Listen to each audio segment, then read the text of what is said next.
Cerita pilu Nadia Mustika, diadopsi sejak usia 3 hari dan pernah tinggal di panti asuhan. Mantan istri Rizky DA, Nadia Mustika bagikan cerita pilu di masa lalunya.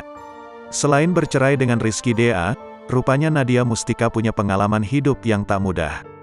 Di hadapan Feni Rose, Nadia Mustika mengaku telah diabduksi sejak usianya masih 3 hari.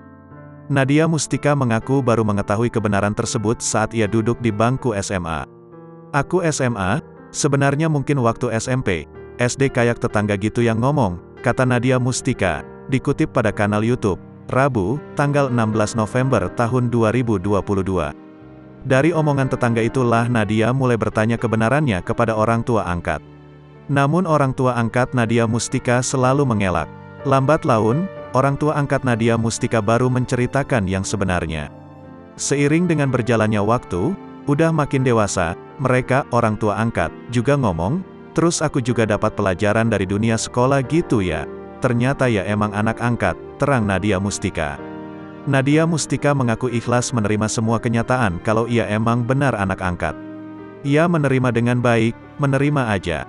Mungkin kalau waktu SMP, SD itu nangislah namanya anak kecil.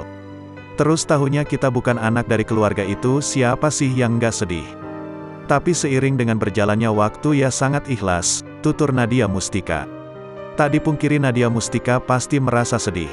Bahkan ia sampai bertanya-tanya alasan orang tua kandungnya memberikan ke orang lain. Nadia Mustika bisa berada di titik ikhlas bermula saat ia hidup di panti asuhan. "Mungkin karena aku digedein di panti ya, biasa hidup dengan sederhana.